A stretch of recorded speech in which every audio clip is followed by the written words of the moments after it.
사랑하는 새벽나라 친구들 반갑습니다. 여러분과 함께 말씀을 나눌 정현상 전도사입니다. 제가 20살 때 대학교 시험에서 겪은 일입니다. 저는 신학교를 다녔는데요. 기말고사 시험을 보기 위해 강의실에서 대기 중이었습니다. 교수님이 오셔서 시험지와 답안지를 나눠 주시고는 칠판에 한 문구를 쓰시고 나가셨습니다. 어떤 문구였을까요? 무감독 시험이었습니다. 사람들은 적지 않게 당황했지만 이내 답안지를 채웠습니다. 모두가 한마음으로 정직하게 시험 보는 모습을 보여주었는데요. 정직함. 때론 눈 질끈 감고 넘어가고 싶을 때 그러지 않는 모습을 의미합니다. 오늘 말씀은 그리스도인이 정직한 삶을 살아야 함을 이야기하는데요. 이 말씀을 통해 주시는 은혜 함께 나누길 소망합니다. 오늘 말씀의 제목은 정직함의 영향력입니다. 오늘의 말씀은 잠언 11장 1절에서 15절입니다. 여호와는 속이는 저울을 싫어하시고 정확한 추를 기뻐하신다. 교만한 사람에게는 부끄러움이 따르지만 겸손한 사람에게는 지혜가 따른다. 정직한 사람의 성실함은 그들을 인도하고 범죄한 사람의 속임수는 그들을 망하게 한다.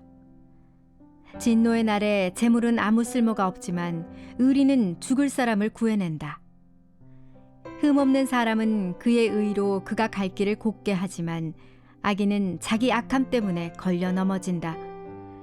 정직한 사람의 의는 그들을 구원하지만 범죄자들은 자신의 악함에 걸려 넘어진다. 악한 사람이 죽으면 그가 기대하던 것은 사라진다. 불의한 사람들의 소망은 사라지고 마는 것이다.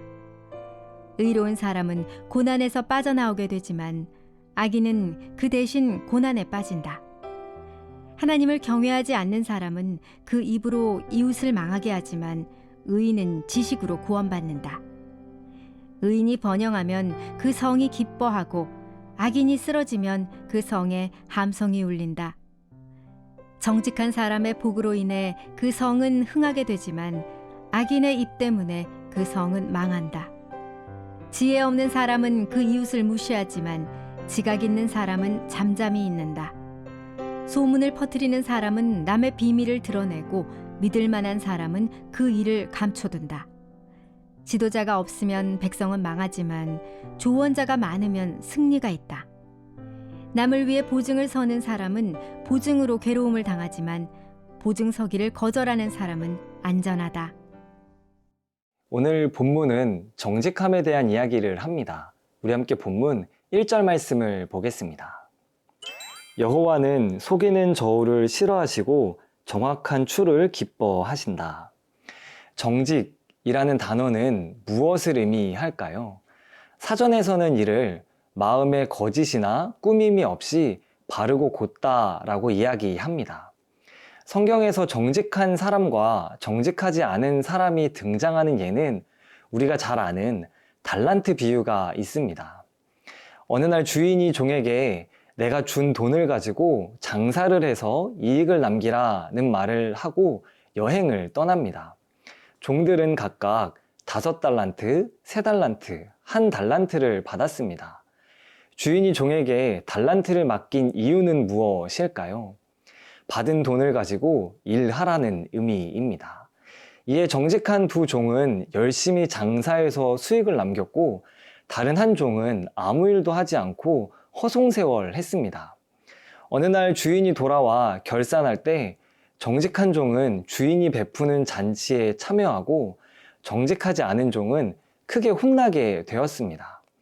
본문을 통해 바라보게 되는 우리는 어떤 존재일까요?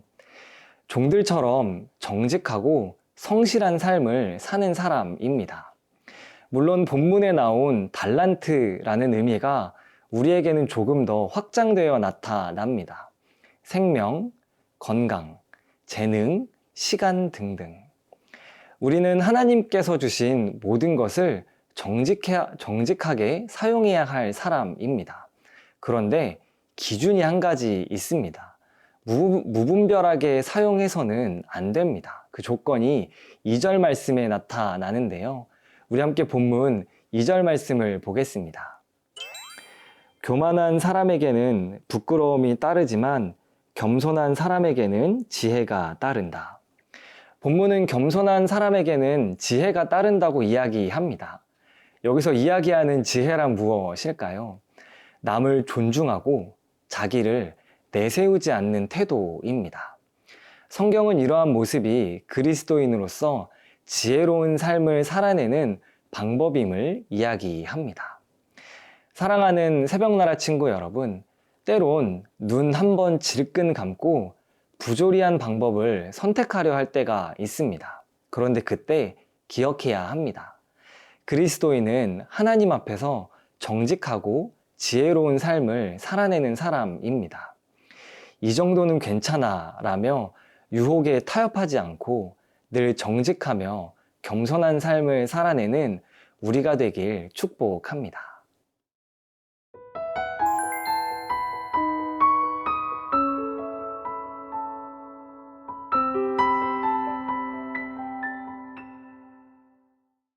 하나님 앞에서 정직한 자와 그렇지 않은 자, 이들이 사회에 미치는 영향력은 무엇이 있을까요? 우리 함께 본문 10절에서 11절 말씀을 보겠습니다. 의인이 번영하면 그 성이 기뻐하고 악인이 쓰러지면 그 성에 함성이 울린다. 정직한 사람의 복으로 인해 그 성은 흥하게 되지만 악인의 입 때문에 그 성은 망한다. 본문은 의인의 형통과 악인의 패망이라는 상반된 요인이 공동체에 유익을 준다고 말합니다. 사람들은 의인이 번영할 때 한마음으로 함께 기뻐합니다. 아울러 악인이 쓰러질 때도 한마음으로 힘껏 소리치며 즐거워합니다. 그렇기에 우리는 고민하게 됩니다. 의인처럼 많은 사람에게 유익을 주는 사람이 될 것인가? 아니면 악인처럼 패망하여 누군가에게 즐거움을 주는 사람이 될 것인가? 여러분은 어떠한 삶을 살아내길 원하십니까? 악인으로 살아내는 방법은 나를 편리하게 할 때가 있습니다. 그저 내 생각대로 행동하고 결정하면 되기 때문입니다. 그러나 의인으로 사는 모습은 나를 불편하게 할 때가 있습니다. 있는 그대로 정직하게 행동해야 하고 때론 누군가를 위해 손해를 입어야 할 때도 있기 때문입니다. 그럼에도 우리는 정직하고 겸손한 삶을 살아내야 합니다. 이러한 삶을 살아낼 때 우리가 가진 영향력으로 많은 사람이 기뻐할 수 있기 때문입니다. 사랑하는 새벽나라 친구 여러분, 오늘 하루 우리가 가정과 학교에서 전해야 할 영향력은 무엇이 있을까요?